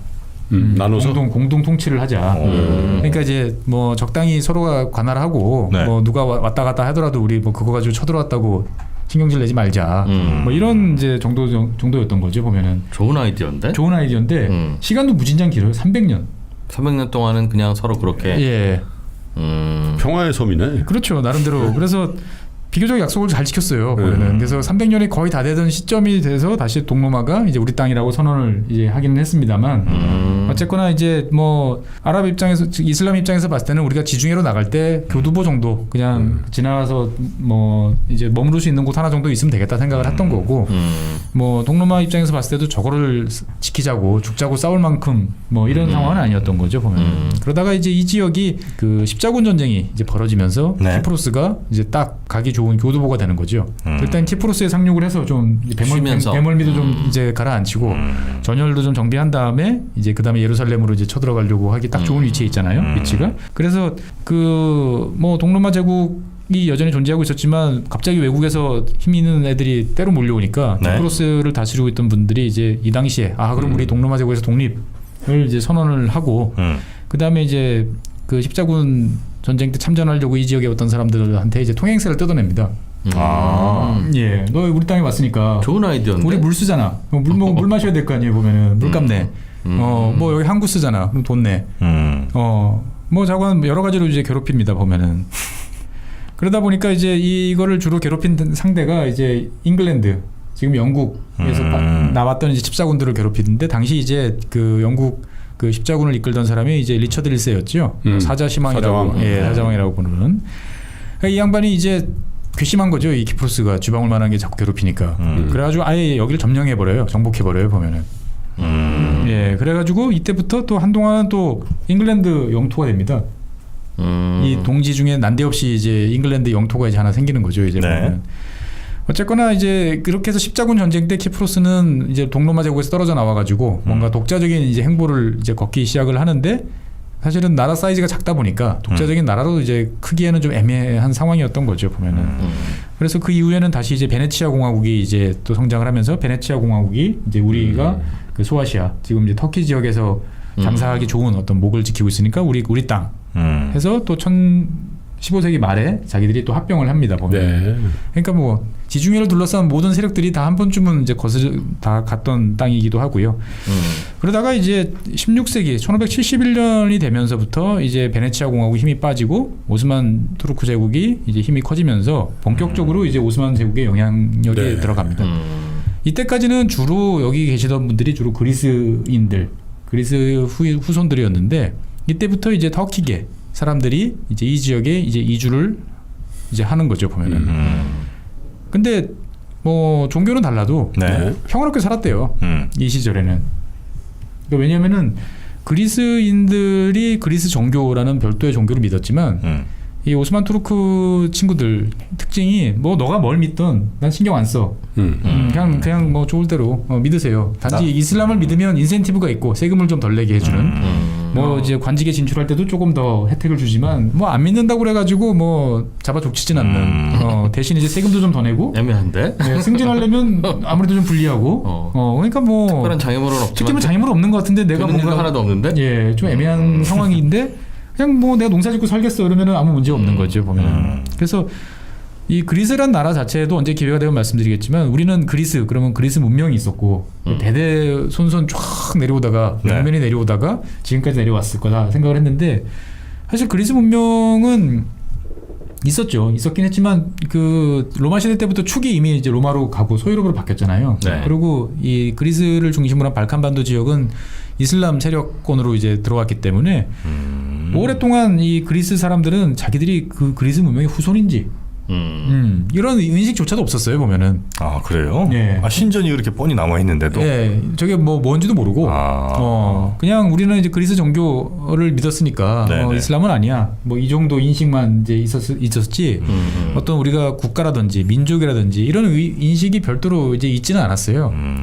그러다가 이제 나중에 이제 그 영국 사람들이 르네상스 시대를 거치면서 이제 그리스 로마 문명에 이제 눈을 뜬 서방, 특히 이제 영국 사람들 뭐 시인 뭐 그 바이런 같은 이런 사람들이 이 지역을 가서 이제 글을 쓰고 답사를 하면서 그 소식을 전해주는 거죠. 이 사람들이 도대체 그리스 후손들인데 전혀 모르고 있어요. 그러니까 우리가 쟤네들을 좀 일깨워줘야 돼요. 뭐 이런 식으로 이제 해가면서 어떻게 보면은 나중에 사후적으로 이제 그리스인이라는 인식을 이제 하게 되고 민족 의식을 갖게 되는 좀 이제 그런 배경이 좀 있었습니다. 사실은. 네. 그러니까 그 전까지는 그런 인식이 생기기 전까지는 뭐 그리스인이나 뭐 터키계나 뭐 그냥 한 동네에서 서로 이제 다른 마을에서 그냥 사는 사람들이었죠. 이제 보면은 종교 좀 다르고. 예. 그래서 그 종교가 다르다는 게 뭐 큰 문제가 아니었지만 네. 나중에 이제 이후에 그리스 계통들이 이제 민족 의식이 이제 본격적으로 형성이 되고 터키도 이제 민족 의식이 형성이 되면서 이제 갈등이 촉발이 돼요. 우리는 민족 그러면 뭔가 되게 뭉클하고 되게 좋고 이게 이제 바람직한 것이라 생각을 하는데 어떻게 보면 이 민족주의라는 의식이 생기면서 제국들이 붕괴하고 많은 내전과 다툼들이 이제 벌어지기 시작했던 거죠. 이제 보면 싸움의 명분이 좀 되는 그렇죠. 거죠. 싸움의 명분이 됐던 거죠. 어제까지만 해도 옆집 아저씨 뭐 이웃집 아줌마 이렇게 살던 사람들이 다른 민족이 갑자기 되니까. 다른 사람이 되니까 저 사람들을 쫓아내야 되는 어떤 그런 식으로 되는 거죠. 어쨌거나 이제 이 지역은 그래서 19세기 말 1878년에 이제 영국 땅으로 이제 바뀝니다. 키프로스가요? 네, 키프로스가요. 그래서 지금도 이 키프로스에는 영국 해군 기지가 두 곳에 이제 있어요. 그래서 약간 치외법권 같이 아 그래요? 예 그런 식으로 이제 존재를 이제 하고 있습니다. 엄밀히 말하면 치외법권까지는 아닌데 네. 뭐 잠깐 대규모 영국 그래도 그 대형 해군 제국의 이제 해군이 네이버 시리 네이버 그 로얄 네이비가 아직 있는 이제 그런 지역이기도 합니다. 보면은 그래서 그 1925년에 이제 영국이 이제 본격적으로 식민지를 이제 이 지역에 건설을 해서 직할로 네. 이제 다스리기 시작을 했는데 2차 세계대전 이후에 1960년에 이제 키프로스가 이제 독립을 합니다. 그래서 독립을 해서 잘 살면 됐는데 문제가 뭐냐면은 주민 구성이 한 77% 정도는 이제 그리스 계통이고요. 네. 절대 다수죠 보면은 터키계가 한 18% 한 20% 정도예요. 그러다 보니까 실제로 이제 독립을 했는데 한 땅덩어리에서 이제 서로가 좀 으르렁거리는 이제 이런 상황이 됐던 거죠. 근데 이제 원래 이렇게 다수가 소수를 좀 배려를 해주면 별 문제가 없는데 이 독립을 하고 난 다음에 헌법을 만들어야 되잖아요. 네. 헌법을 만드는데 이제 그리스 계통 이 사람들이 이제 집권을 아무래도 머릿수가 많으니까 집권을 이제 하고 있었는데 터키계의 어떤 여러 가지 권리를 차등적으로 적용하는 차별적인 헌법을 이제 만들겠다라고 이제 하면서부터 이제 문제가 이제 불거지기 시작을 합니다. 뭐 잘 아시겠지만 터키랑 그 그리스는 원래 사이가 안 좋죠. 예, 아주 한바탕 어떻게 보면 민족 그 청소도 서로 한 번씩 했고 그 도시를 서로 바꿔가면서 네. 이제 대규모 난민 사태를 이제 빚기도 했던 그런 지역이다 보니까 서로 이제 응어리들이 있었던 거죠 보면은. 그러던 차에 이제 그리스계가 저런 식으로 나오니까 터키계는 이러다가 우리 몰살당하는 거 아니야? 라는 이제 두려움이 되니까 이제 옆에 있는 터키에 SOS를 칩니다. 1963년에. 그래서 터키가 파병을 하려고 움찔움찔 이제 하니까 이제 영국이나 이 유엔이 저러면 또 싸우지 싶어가지고 이제 유엔 평화유지군을 이 지역에다 파병을 하면서 일단은 막아요. 일단은 막는데 그래서 애매하게 흘러가다가 1974년에 이제 친그리스계 군인들이 쿠데타를 일으킵니다.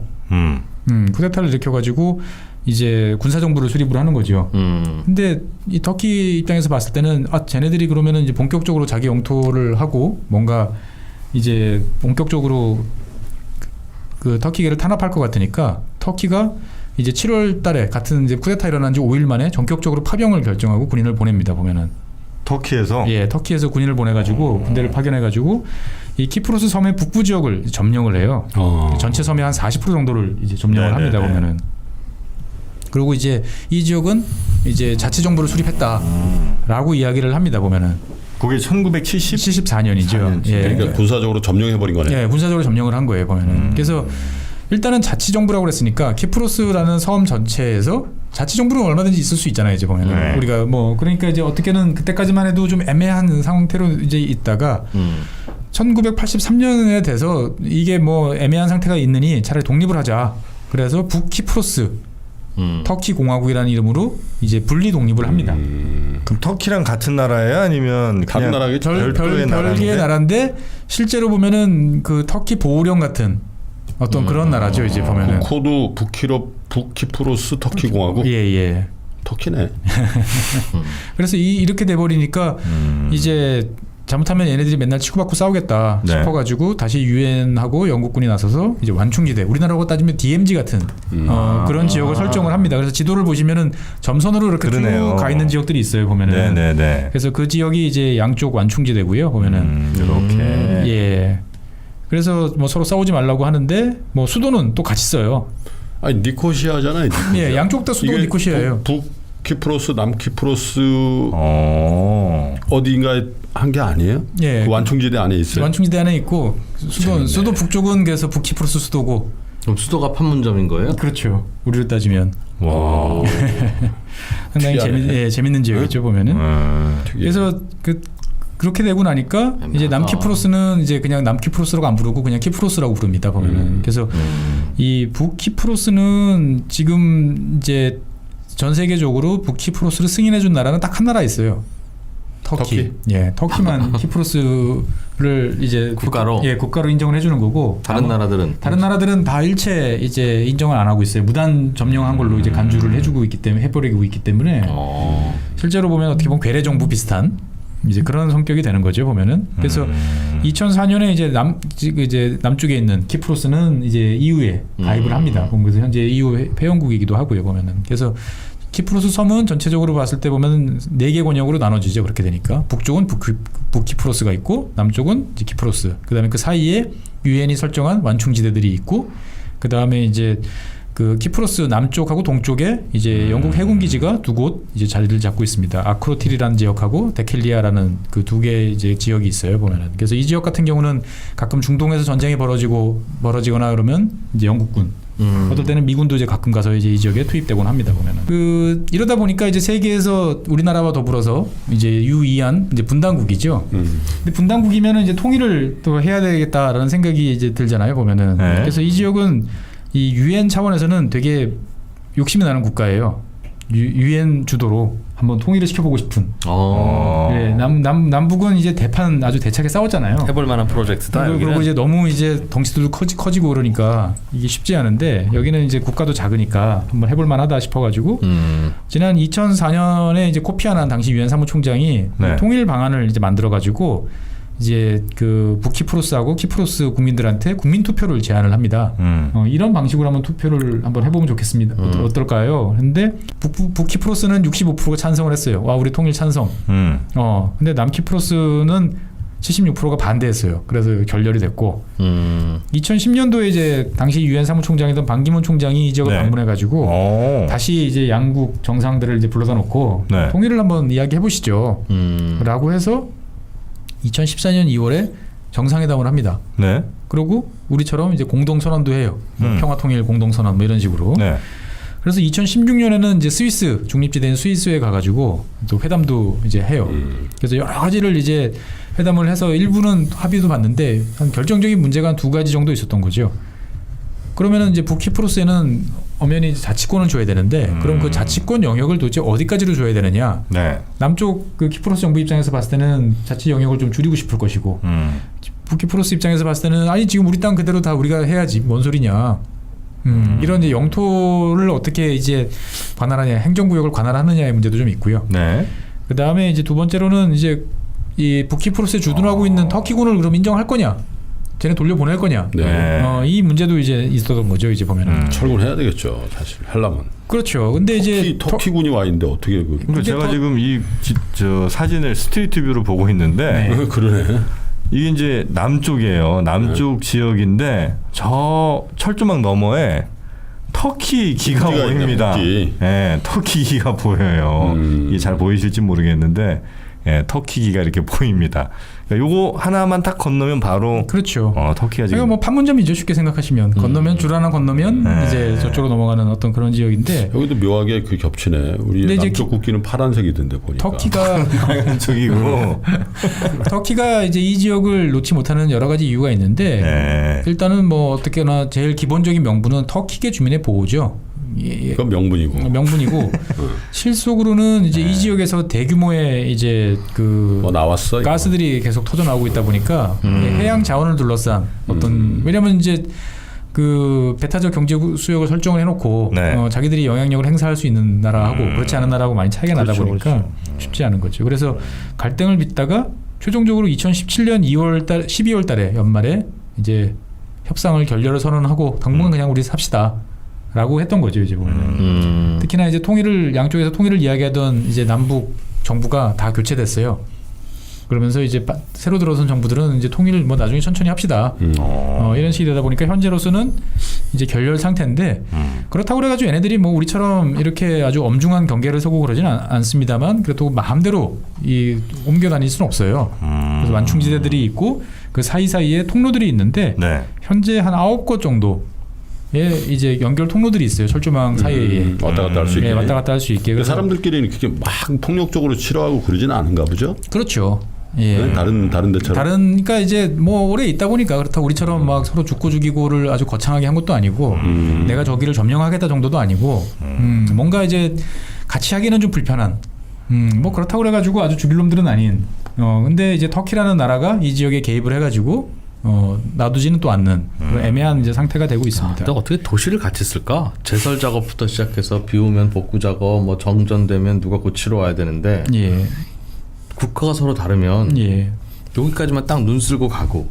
뭐 그래도 여기는 북키프로스나 남키프로스나 다 자기 그 땅이랑 연결되어 있으니까 섬은 아니잖아요. 그 도시가 옛날 동베를린, 서베를린 생각해 보시면 서베를린은 물도 전기도 지하철도 다 애매한 상태였잖아요. 보면은. 그런데도 그냥 나눠서 했잖아요. 보면 또 하려고 그러면 또 얼마든지 할 수 있습니다. 그래서 일단은 그렇게 하다 보니까 지금 이제 세계에서 유의한 이제 분단 국가. 공식적인 이제 분단 국가죠 보면은. 우리한테는 우리도 만약에 남북에 저렇게 한 뭐 서너 곳에 연결 통로가 있고 일정한 절차를 거쳐서 서로 교류하는 정도면은 뭐 그 정도면 되지 않을까라고 많은 분들이 생각을 하실 것 점점 같은데. 많이 하시고 계시죠. 그렇게. 예, 어떻게 보면 그런 정도 관점에서 보면 참 부러운 뭐 나름대로 나쁘지 않아 보이는. 교류는 자유롭게 하나 봐요. 그러니까.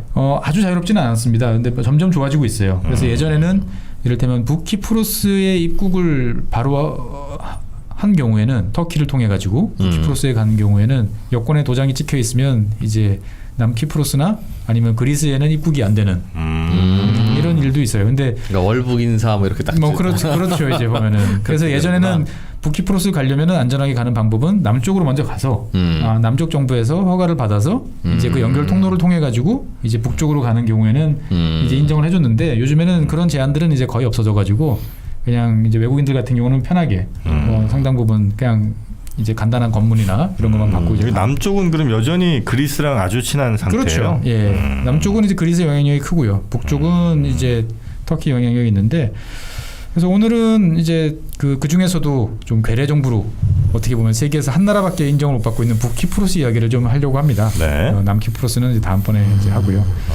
북키프로스는 이제 아까도 말씀드렸다시피 전체 면적의 한 35%, 40% 정도 되는 거죠. 네. 근데 우리는 이제 북한 지역이 산악 지역이잖아요. 네. 근데 여기는 북쪽이 평평해요, 오히려. 남고상전에. 그렇죠. 그래서 그 전통적으로 이제 북쪽 지역에서 나는 식량을 가지고 네. 섬이 먹고 살았어요. 어쩐지 북쪽이 좀 연두색이 많네요. 연두색이 많죠 이제 보면. 그러다 보니까 이 북키프로스는 이제 그 식료품비가 싸고 네. 생활비가 적게 드는 어떤 그런 지역이라고 합니다 보면은. 근데 이 북키프로스는 이제 터키만 수립한 그 정부를 인정해주는 이제 나라다 보니까 네. 좀 외로워요. 어쩌다 한 나라도 친구를 못 만들었어요. 그러니까 남북한은 서로 열심히 친구들 만들었는데 그래도. 일단은 그 북키프로스 편을 터키 편을 들어줄 만한 그 뚜렷한 유인이 있는 나라들이 많지 않았던 거죠. 보면은. 그러니까 내가 터키랑 붙어서 어드밴티지를 얻을 게 별로 없는 상황이었던 거죠. 이제 터키 자체가 왕따구나 그러니까.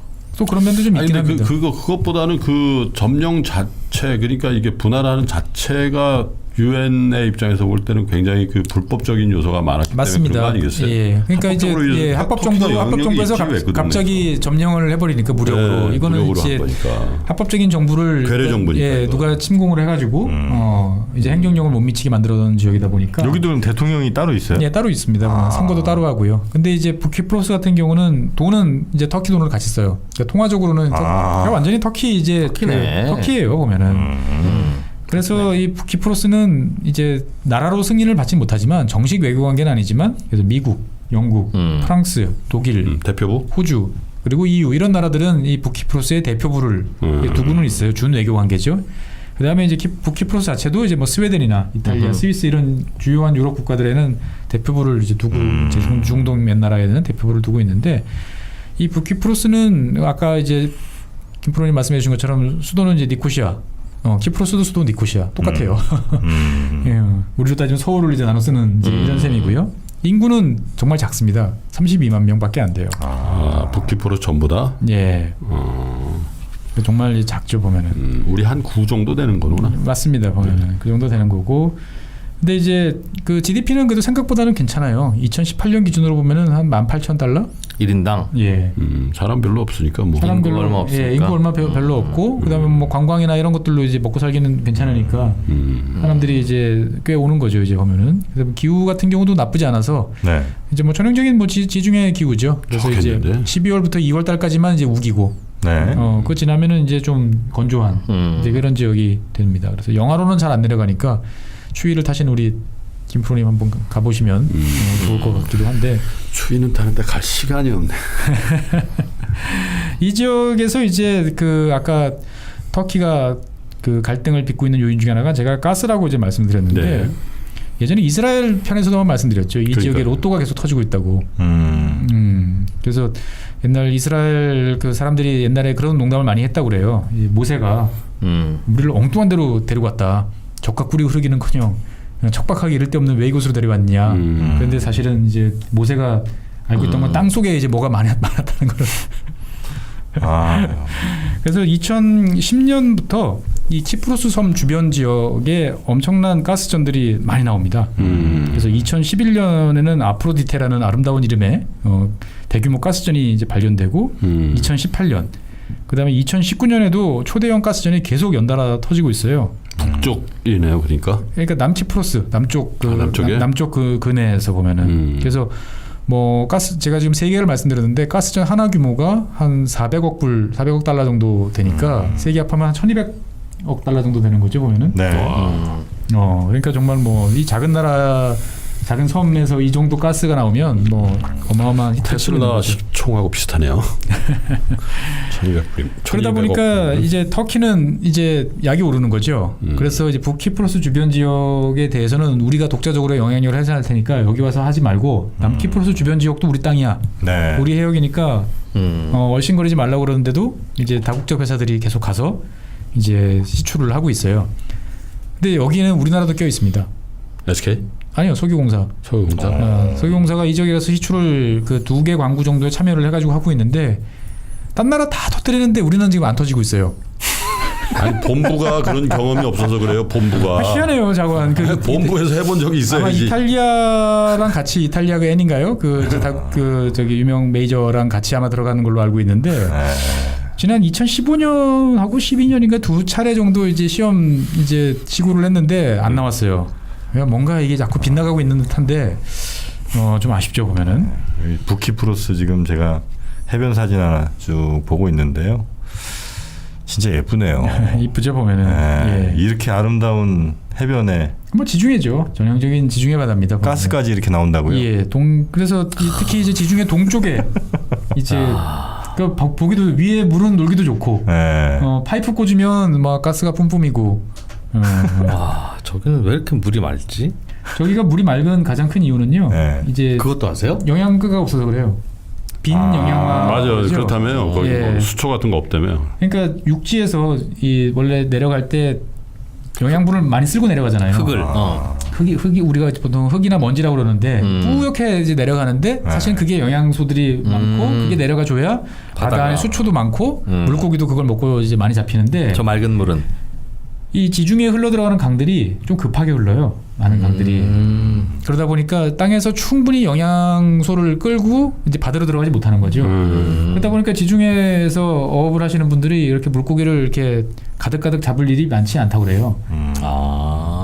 우리가 좋은 거네. 그러니까 이제 물고기 먹긴 좋죠 우리가.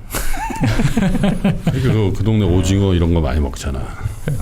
예. 대서양 이런데 오징어. 그러니까 이제 없다. 서쪽은 그나마 이제 대서양 쪽하고 이제 가까우니까 서지중해 쪽은 이제 바닷물도 자주 왔다 갔다 하고 이제 이러는데 동쪽은 좀 더 그리스나 이런 쪽들은 이제 그러지 않다 보니까 놀기는 좋은데. 그래서 이제 우리 산토리니 뭐 이제 이런데 보면은 맑잖아요. 그러니까 다 하나를 얻으면 갔다 왔어요. 하나를 얻지 못하는 거죠. 보면. 우리나라 동해가 저 북한 바다도 그렇고 저 위쪽에 러시아 쪽까지 그 한 바다 덩어리 있잖아요. 네네. 그게 전 세계에서 물고기 종류도 제일 많고 네. 사는 것도 제일 많고 넘버원이라대요 거기가. 동해가? 예. 예를 들면 전 세계에서 석유가 어디서 제일 많이 나요? 그러면 중동 아니야? 뭐 이럴 거 아니겠어요? 네. 전 세계에서 물고기가 어디서 제일 많이 잡혀? 그럼 그 바다래요. 그래요? 한류하고 난류가 그렇게 절묘하게 만나서. 세계에서 물고기 제일 많이 먹는 나라가 대한민국이고요. And Japan. 그 다음에 2등이 이제 일본이죠. 옛날에는 우리가 2등이었는데 이제 우리가 아마 1등인 걸로 알고 있어요. 그래요? 예. 그러니까 동해안에 들어온 물고기들은 정말 그 비참한 운명을 갖고 태어난 거예요 보면은. 어쩌다 여기까지 와서. 예전에 어떤 자료를 보니까 동해안에 그 우리가 동해라고 부르는 이 지역에 한국하고 일본 뭐 온갖 어선들이 깔아놓은 그물들을 누가 표시를 해놨는데 완전 지뢰밭이에요, 지뢰밭. 볼 수가 없구나. 완전 지뢰밭이에요. 여기를 그냥 무사히 통과한다는 거는 정말 힘든 일이겠구나 생각이 절로 들어요. 보면. 대부분 다 잡히고 또 예. 얼마나 잘 잡겠어요. 그게 1인 분들이니까. 그냥 뭐 쌍끌이에 뭐 온갖 뭐 다 있는 거죠 이제 보면은. 그래 어종이 한 군데 없어져 버리는데 명태. 명태는 이제 기후 변화 위로 때문에 이제 올라가겠죠. 많이 이제 올라갔고요. 오징어도 요즘에는 이제 잘 안 잡히죠. 보면은. 그러니까. 예, 많이 이제 바뀌고 있는. 그거 많이 잡아서 그런 거 아니에요? 많이 잡은 것도 있고요. 또 이제 수온을 따라서 수온? 많이 가다 보니까 따뜻해지니까 그래서 우리는 뭐 위로 수온 뭐 0.5도 변하는 게 그렇게 커 그런데 거기다 곱하기를 보통 뭐 한 5배나 뭐 한 10배쯤 해보면 느낌이 온다 뭐 이렇게들 말씀하시더라고요. 왜 5배를 빼래요? 그러니까 이제 물고기가 느끼기에는 0.5도가 변하면 우리한테는 사람으로 따지면 한 5도, 1도가 변하면 10도 정도 변한다고 생각을 하면 좀 힘들잖아요. 굉장히 민감하고. 예, 그렇지. 그러다 보니까 많이 움직여 다니는데 어쨌거나 그래서 이 지역은 이제 어업보다는 주로 이제 저런 바다를 끼고 이제 살고 있는 거죠. 그래서 이 최근에 이제 동지중해 지역은 네. 가스 로또로 주변 지역들이 아주 바빠요. 아직 우리 기업들은 못 파고 있고. 우리 기업들은 아직까지 이제 로또에 성과가. 당첨이 안 되고 있는데 그래도 그 로또를 계속 구입은 일단은 구매를 해놓은 상태니까 그래도 곧 터지지 않을까 이런 생각이 좀 들고요. 최근 들어서는 잠깐 옆 동네로 보면은 이 네. 지역하고 가까운 나라 중에 하나가 또 이집트인데 네. 이집트도 이제 또 그 터졌어요? 예, 터졌습니다 보면은. 그래서 조우르 가스전이라고 그래가지고 이 가스전 하나가 한 120조 원 정도 되는 120조 원. 예 규모가 되는데 어마어마한 거죠. 그래서 유럽 친구들이 이걸 평가를 해보니까 몇 년 안 남았어요. 한 2025년 정도 되면은 이 가스전이 이 유럽 전체 소요량의 한 20% 정도는 책임져 줄 수 있다.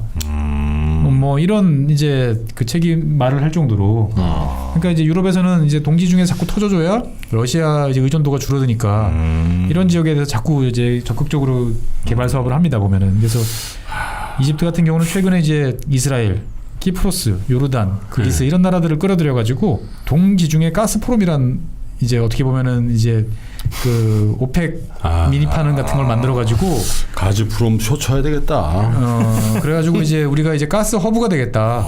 이렇게 나가고 이제 유럽 국가들은 적극적으로 후원해 주는 거죠. 그래서 최근에는 이제 이 지난 이스라엘 시간에 말씀드렸던 레비아탄이라고 하는 어마어마하게 큰 가스전에서부터 이 키프로스를 지나서 그리스 본토까지 이어지는 1,900km짜리 해상 가스전 착공을 이제 이번 달 이제 하기로 서명을 했어요 보면은. 야, 그럼 가스전 아닌 데가 이 바다에 별로 없네. 1,900km짜리면. 그렇죠. 그래서 이 지금 이스트메드라고 부르는 이 가스전인데 이 가스전은 이제 이탈리아까지 이제 연결될 예정이에요 보면은. 이 가스의 소유는 키프로스. 일단은 뭐 키프로스도 있고 이스라엘도 있고 지금 이제 동지 중에 여러 나라에서 나다 보니까 일단 가스망을 깔아놓으면은 거기에 접속만 하면 되니까. 그렇죠. 매출은 각각의 나라로. 그렇죠. 이제 가게 되는 거죠. 얘네들 동지중에 대부분이네 가스전이 지금 보니까. 예, 뭐 천지예요. 이바이어다. 아니 놓았는데 그러면 여기 예. 1인당 국민소득은 엄청 오르겠네요. 엄청 오르는 거죠. 그러니까 이제 지난 시간에 말씀드렸잖아요. 이스라엘 같은 경우 이제 저 가스전을 어떻게 이제 지키느냐가 이제 지금 또 이제 고민이 돼서 그 동안에 찬밥 신세였던 해군이 이제 좀 돈 내놓으라고 이제 맨날 그러고 있고. 그다음에 이제 뭐 철천지 뭐 왼수라고 생각했던 중동 국가들도 이제 요르단이나 이런 나라에 대해서도 이제 이스라엘이 우리 가스 저렴하게 공급해 줄게. 그 면에 이런 식으로 이제 가는 거죠 이제 보면은. 야, 근데 이 딱 그 이스라엘의 서안에 쫙 이렇게 쫙 면에 깔려 있는 거죠, 있네. 보면은. 저 이스라엘 앞바다에 저기 저 바다. 그래. 그렇죠. 야, 저거 알고 저기 땅 저 땅 산 거 아니야 저? 그러니까 이제 모세가 그걸 알고 이제 저쪽으로 이제 이끌고 갔다. 개발 이렇게. 정보 샜는데 보니까 아니 그 모세 때는 알려지다가 잊어버리다가 시오니즘 아저씨들이 갈배가 여기 이랬다니까 그런 거지. 그러니까 가스전 신도시가 저렇게 붙어 있는데 이스라엘 딱 이렇게 야 이거 정말 제대로 가스전 신도시. 그래서 지금 그 지도에 보시면은 이제 키프로스하고 이스라엘하고 그 사이 바다가 사실은 다 야. 이제 가스전이에요. 지금 정프로님이 보여주시는 거는 주로 이제 다 이스라엘 가스전을 이제 보여주시는 거고 더 북쪽으로도 이제 키프로스 가스전들이 계속 있는 거죠. 계속 있는 거죠. 지금 저 경계는 지금 이스라엘 해역에 있는 가스전만 보여주시는 거고 키프로스 가스전 찾아보시면 다시 또 나와요. 보면은 그러다 보니까 다 덩어리구나 덩어리. 예, 덩어리예요. 그러니까 어마어마한 가스 덩어리가 이제 묻혀 있는 거죠. 신께서 너희들은 가스전을 주고 한국 너네들은 명태를 줄게 그런 거였어요? 그런 거야? 모르겠습니다만 뭐 받은 거야 그거. 저는 그 가스전보다는 명태가 나요? 근면 성실하고 좀 사람으로 이렇게 열심히 살아서 이렇게 경제력을 이룬 나라가 저는 더 좋습니다. 보면은. 어쨌거나 이제 북키프로스도 아직까지는 북쪽 키프로스는 이제 가스전은 터지지는 않았는데 주변 지역이 원체 많다 보니까 있겠지. 조만간 터질 거라고 이제 생각이 되는데 하지만 없기도 어렵다. 아직까지는 이제 뭐 터지지 않은 상태다 보니까 주요 경제는 이제 그 서비스 산업이 대부분 차지하고 있어요. 전체 GDP 그러니까 한 키프로스 북쪽이 지금 보니까 유전이랑 가스전 탐사 해역이네. 예, 탐사 해역인데 아직은 뭐 여기는 이제 터키가 우리가 알아서 할래. 그래서 다국적 기업들이나 이런 애들을 이제 참여를 불허하고 있어요. 그래서 남키프로스 쪽에도 저게 우리 땅이야라고 선언하면서 사실은 이제 그 뭐라고 말하고 하지만 뭐 귓등으로도 안 듣죠 이제 보면. 키프로스 국적이 왜 비싼지 알겠네요 이제. 저거 다 이제 오면 저 정부에서 다 돈으로 나눠줄 거 아니에요. 이제 기본소득도 받고 그럴 수도 있겠죠. 좀 사야 되겠는데 저거. 200만 유로요? 그렇죠. 200만 유로.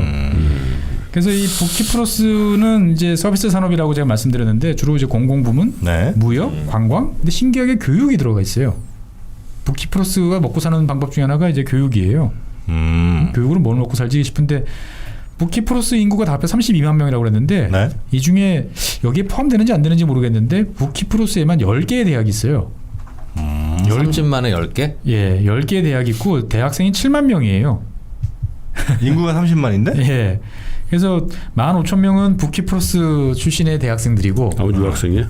그다음에 35,000명은 터키 사람들이 이곳에서 공부를 하고 있고 그러면 합해보면 한 5만 명이니까 한 2만 명 정도는 이제 국제적으로 다른 나라 중동 지역이나 다른 지역에서 이제 이쪽으로 온 거죠 보면은. 그래서 여기에 대학은 당연히 이제 터키가 이 지역을 이제 점령한 이후에 74년 이후부터 이제 설립이 이제 된 지역이고요.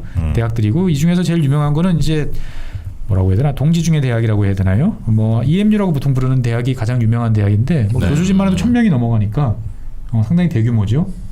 전 세계에서 한 50개국 이상에서 이제 사람들 모셔오고 우리나라 예전에 2010년 초반인가요? 우리나라 가스공사에 계시던 분인가 석유공사에 계시던 분이 이곳에 가서 교수 생활하시는 분 기사도 한번 나긴 했었어요 보면은. 가스 전공 교수님. 예, 가스학과. 예, 자원 아마 개발 뭐 이런 쪽으로 해서 하시겠는데.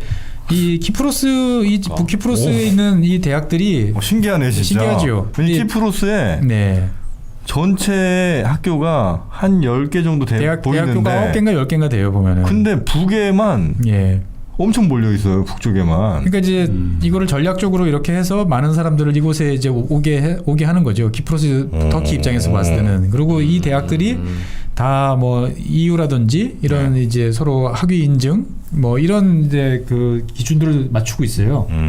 그러다 보니까 여기서 학부를 졸업하면 이제 그 EU 내에 있는 여러 대학들을 대학원이나 이런 쪽으로 이제 진입할 수 있는 거죠 보면은. 영주권도 주나 보구나. 비싼 거. 젊은이들도 많겠네 여기. 그렇죠. 그러니까 젊은 사람들이 많은 거죠 보면은. 그래서 이제 중동의 지역에 있는 학생들이 바로 좋아하는 거 미국이나 어디 유럽에 가서 내가 공부하겠습니다라고 하면 돈도 비싸고 실제로 입학허가 받기도 쉽지 않은데 일단 북키프로스 지역에 있는 대학에 가서 일단 공부를 하고 하다가 거기서 학위를 받으면 아니면 편입해서 학벌 세탁 좀 하고 뭐 그럴 수도 있고 그러니까 어쨌거나 다음 이제 그 길을 가기가 좋은 이제 거점 정도로 되는 것 같아요. 그러다 보니까 날씨도 좋고 상당히 이제 많은 분들이 이제 이곳에 와서 이제 공부를 이제 하고 있어요 보면은. 학교가 좋다. 학교가 괜찮죠 보면은. 되게 대규모 대학입니다. 뭐. 시설이 엄청 좋은데요. 그러니까 매점이 커? 아니면 뭐 도서관 뭐 이런 데가 이거 도서관 같은데 딱 보니까 공부하는데? 와 이거 어마어마하네 여기. 그래서 무슨 돈으로 저렇게 잘 살아요? 지금 터키 정부가 나름대로 투자를 많이 하죠. 터키 아니 본토에 투자를 좀 하지. 터키는 본토도 투자 많이 해서 사실은 진짜 좋다. 예, 저런 시설들에 대해서는 터키가 나름대로 없어. 관심들을 많이 공부를 안 해. 다 비었어. 학생이 없어 학생이 건물만 있고 건물들이 대체로 좋아요. 어쨌거나 신축이네, 이제 신축. 예, 어제 프로 끝났나 좋아하는 보다. 신축. 이 북키프로스 지역은 그래서 터키 경제가 좋아지면 같이 좋아지고 그래서 터키가 21세기 들어와 가지고 경기가 되게 좋았지 않습니까 보면은 네. 오랫동안 그래서 그 덕으로 투자도 많이 되고 또 이 지역이 그 규제가 거의 없는 지역이라고 합니다. 뭐든 투자 유치를 하려고.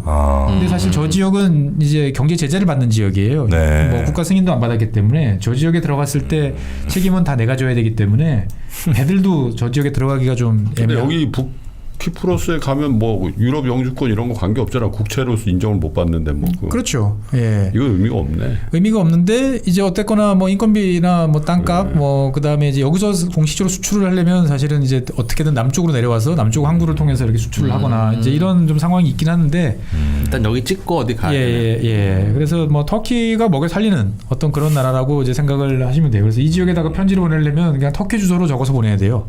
터키 수신자가 키프로스가 아니고 터키 이렇게 적으면 터키에서 딱 받아보고 이제 이거 키프로스지 그러고 이제 보내주는 이제 이런 지역인데 통화도 이제 그래서 터키 리라를 쓰다가 이제 남키프로스 남쪽 지역 키프로스가 이제 그 유로를 쓰다 보니까 최근에 이제 유로도 많이 통용되는 이제 이런 이제 지역이기도 합니다 보면은 그래서 실제로 어떻게 보면 뭔가 앞으로 잠재력이 많은 나라이지만 뭐 이 지역은 어떻게 보면 터키의 그냥 한 지방 정도로 이제 인식이 됐는데 앞으로는 어떻게 될지 모르죠. 왜냐면은 터키 지금 이제 에르도안 대통령하고 별로 사이가 안 좋은 이 정치 세력이 지금 북키프로스 쪽에 이제 정권을 잡고 있는 상태로 알고 있는데 뭐 여차하면은 우리가 괜히 저기 들어가서 우리 그 술탄 모시고 사느니 그냥 우리 독립하자? 그냥 따로 남쪽이랑 같이 사는 게 낫지 않을까 이렇게 이제 할 수도 있지 않을까라는 생각을 이제 해보고는 있습니다. 근데 뭐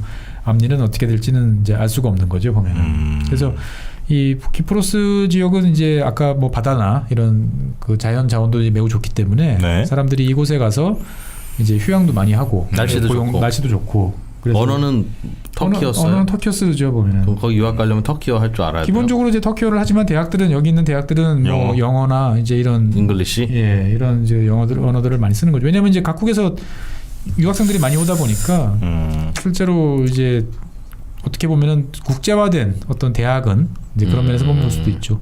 저는 이번에 최근에 이제 그 신종 코로나 이걸 보고 우리나라 대학들이 정말 생각하고는 많이 달라졌구나 싶은 게 중국 유학생 비중들이 되게 높더라고요. 아유, 그럼요. 중국도 정원애거든. 그러니까 이제 웬만한 대학들은 다 2,000명 그럼요. 이상 되는 걸로 나오고 뭐 어떤 대학은 4,000명 재정적으로 상당히 도움이 되지. 그러니까요. 그래서 4,000명이요? 예. 중국 학생들이? 예. 이게 아마 이제 학부생, 대학원생 뭐 다 합했을 텐데. 어마어마하네. 예. 그러니까 사실은 지금 이제 계약을 해야 되느냐 말아야 되느냐를 가지고 망설이는 이유가 있는 거죠. 그 정도이다 지금 보니까. 중국 학생 비중이 높은 학교일수록 졸업식을 캔슬하는 비중이 요즘에 높아지고 대부분 이제 있어요. 캔슬들을 많이 하죠 보면은. 야, 그럼 3월에 시작해서 그 앞에서 하숙 치는 분들도 손님 없겠네. 이제. 지금 몇몇 대학들은 벌써 이제 2주 뭐 연기는 일단 선언은 한 거예요. 졸업식 취소는 대부분 대학들이 다 했고요. 졸업식, 오리엔테이션 뭐 이런 거 다 취소했고요 지금. 그래가지고 우리나라 같은 경우도 지금 각종 콘도나 이제 오리엔테이션 가기 좋은 이제 2월달에 단골로 활용하던 장소들이 지금 다 취소됐죠.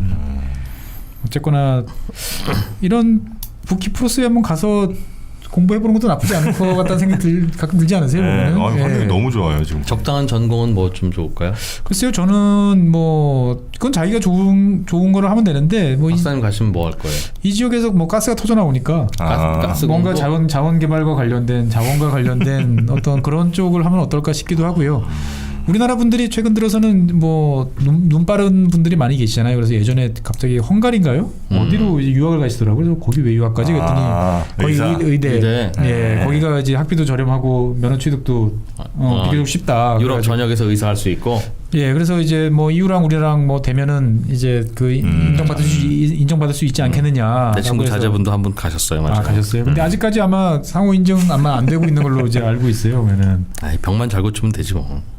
아, 그 불법입니다. 우리나라에서. 돼요? 우리나라로는 의사 안 돼요. 그럼? 우리나라 아직 안 되는 안 되겠죠. 있어요. 예, 이게 이제 서로 자격증을 서로 뭐 인정해준다 이런 뭐 한 이유. 우리나라 의협에서 아마 그 인정 못할 거예요. 우리나라에서 아마 안 될 겁니다. 그래서 의외로 그런 걸 바라보시고 먼 나라까지 가신 분들이 많아요. 뭐 지중해 저 카리브해 쪽도 이제 이제 뭐더라? 뭐 거기도 한참 광고 나왔었어. 예. 치대 거긴 좀 아마 치대 쪽으로 이제 제가 알고 있어요 보면은. 우리나라 들어오면 우리나라 라이센스는 안 준다. 네네. 뭐 그런 거랑 비슷하죠. 이제 우리나라의 국제 변호사라고 하시는 분들이 뭐 사실은 이제 미국 변호사, 미국 그렇죠, 어떤 그렇죠. 주 변호사나 뭐 영국 변호사나 이렇게 되시는 거죠. 그래서 근데 안 한다 우리나라. 국내에서는 그분들이 이제 소송이나 이런 걸 하실 수는 없죠. 컨설팅 정도는 예, 하시고 그분들이 이제 우리나라 기업들을 상대로 대상으로 이제 뭐 영국이나 미국이나 자기 국가의 어떤 면허를 발급받은 나라에서는 소송을 할 수 있는 거죠. 근데 그게 언제 때까지 내가 아는 걸로 필리핀 의대 나와가지고 지금 한국에서 돈 엄청 버는 사람이 있거든.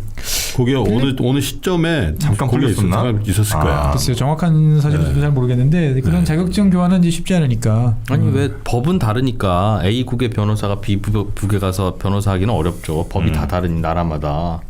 그런데 사람은 똑같지 않아요? 우리가 그럼 배가 아파서 헝가리에 가서 진찰 받으면 불안한 건가요? 우리 최 박사님한테 따질 건 아니에요. 배가 뭐 아파서 헝가리 가면 참고로 말씀드리면은 이제 우리나라는 이제 의대를 가려면 이제 힘들잖아요. 공부 잘해야 되잖아요. 네. 공부 잘해서 힘든 또 6년 시절을 버티고 나면 또 국가고시도 봐서 합격을 해야 되는데 동남아에 있는 라오스 같은 나라는 없어요. 의사 시험 자체가. 아 그러면 본인의 의지만 있으면 어떻게 의사가 되는지 잘 모르겠는데 그런 분들이 이제 그 병원에 가면 계신 거죠. 이제 보면은. 뭐 안중근 의사 이런 분하고 막 섞여서 다른 사람가? 그러면 그러다 보니까 이제 최근에 우리나라 이제 이런 쪽 의료 활동을 하시는 분들이 가셔가지고 이제 시험 체계도 만들고 교육 체계도 구축하고 뭐 이런 일을 한다고 하는데 사실은 이런 면허나 이런 체계들이 갖춰지는 거는 상당히 이제 쉬운 일은 아니에요. 그렇죠. 네. 쉬운 일은 아니고 그걸 또 인정받기도 쉽지 않고. 네. 알겠습니다. 이 북키프로스 오늘 쭉 가봤는데 저는 일단 대학 많다는 거에 굉장히 좀 매력을 느끼고 있고요. 정말 매력 느끼는 표정. 조만간 한번 다녀오실 것 같아요. 막 인스타에 올라오실 것 같아요. 정보가 이렇게 쭉쭉 찾는데 주로 이제 위민스 칼리지가 없어. 다 공학이야. 거기 또 약간 매력을 느끼는. 네, 굉장히 매력적입니다. 네. 자, 한번 여기는 일단 북쪽은 봤으니까 또 남쪽을 봐야 될 거 아닙니까? 그렇죠. 다음 시간에 이제 남쪽 이제 보고 그다음에 아까 이제 초반에 잠깐 말씀드렸던 이제 몰타까지 같이 이제 이야기를 해보도록 하겠습니다. 알겠습니다. 나라가 작다고 이야기가 작은 건 아니니까. 이야기 작은 건 아니죠. 네. 우리도 뭐 나라 크기에 비해서 얘기는 좀 많은 편이니까요. 자 그러면 저희는 다음 시간에 또 남키프로스 그리고 또 이어서 몰타도 쭉 한번 여행해 보도록 하겠습니다. 오늘도 저희를 지중해 키프로스로 안내해 주신 법무법인 율촌의 최준영 박사님 대단히 고맙습니다. 네, 감사합니다. 지금 여러분의 고민은 무엇인가요? 인간관계, 사랑, 행복, 일, 돈, 성공, 미래, 죽음. 심리하면 제일 먼저 떠오르는 전문가 김경일 교수와 함께 고민을 나누고 해답을 찾아봤습니다. 행복에 대한 어떤 얘기를 한다는 게 그렇게 간단하지 않은 건 분명한데 중요한 건 행복은 뭔가가 있는 상태라는 건 분명합니다. 나쁜 게 없는 상태로 보통 정의 내리지만 행복한 순간을 떠올려 본다라고 얘기하면 내 아이를 안았을 때 이거 느끼는 그거는 진짜 뇌가 정말 격하게 반응하거든요. 열심히 살아가는 우리들 앞에 심리적 함정들 3프로TV가 준비한 10시간의 마음 수업을 지금 바로 만나보세요. 수강 신청은 영상 하단 링크 또는 네이버에서 3프로TV를 검색하시면 됩니다.